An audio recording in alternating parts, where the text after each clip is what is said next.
what were the gaps that Lee Kuan Yew had that Rajaratnam had to cover? So one thing I thought about immediately was the Singapore-Indonesia bilateral relations following confrontasi. So could you take us a little bit through what was his thinking when Lee Kuan Yew wanted to hang the commandos and he was against it? What was the case that he was making for there? When Singapore separated from Malaysia and became independent, it has to contend with many grave threats. Relations with Malaysia was very tense. And at that time, relations with Indonesia was also very tense because confrontasi was still on, technically. And Rajaratnam, in his role as foreign minister, knew clearly his mission is to create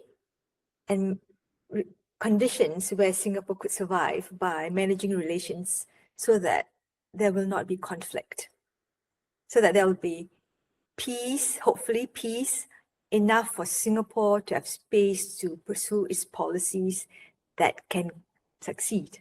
So Rajaratnam's preoccupation when he became foreign minister is to try and manage relations with its neighbors and to create space for Singapore to maneuver and to secure international recognition for Singapore's sovereignty and to build economic cooperation with as many countries as possible so that Singapore can be viable. He wanted to give as many countries as possible a stake in Singapore's survival so that if any country wants to down Singapore or attack Singapore, there will be allies willing to come to Singapore's side.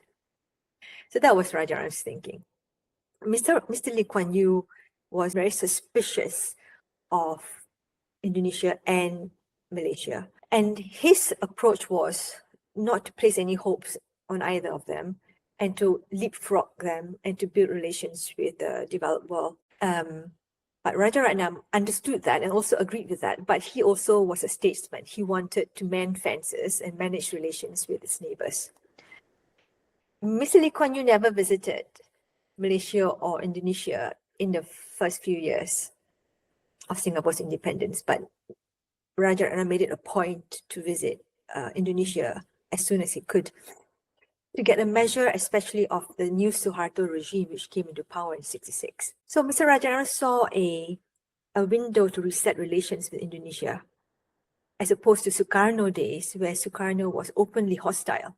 So when the appeal for clemency for the 2 Indonesian Marines came up in 1968, Mr. Rajaratnam was prepared to consider it, given that it was in the national interest of Singapore to maintain good relations with Indonesia at this start of the Suharto regime, and to maintain order in the region, to pursue peace in the region.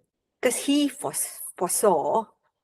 anticipated that if the execution went ahead as planned, given the dynamics of Indonesian politics, there would be reprisals against Singapore.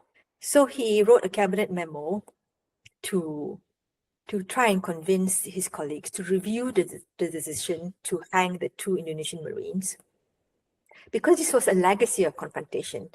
The Indonesian Marines were found guilty of hostilities that they committed in March 1965.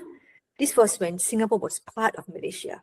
So it was a legacy of Indonesian confrontation during the Malaysia days. And from Singapore's point of view, Singapore had dealt with most of the cases during the Malaysia years.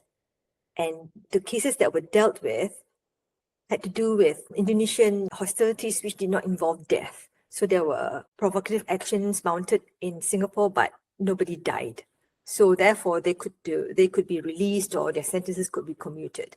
But in this case, these 2 Indonesian Marines, it involves the deaths of some Singaporeans. And therefore, the death sentence has to be upheld. So that was the Singapore government's position, as in Lee Kuan Yew's position, because he didn't want Singapore to be seen as yielding to pressure from Indonesia, because that would send the signal that Singapore was weak.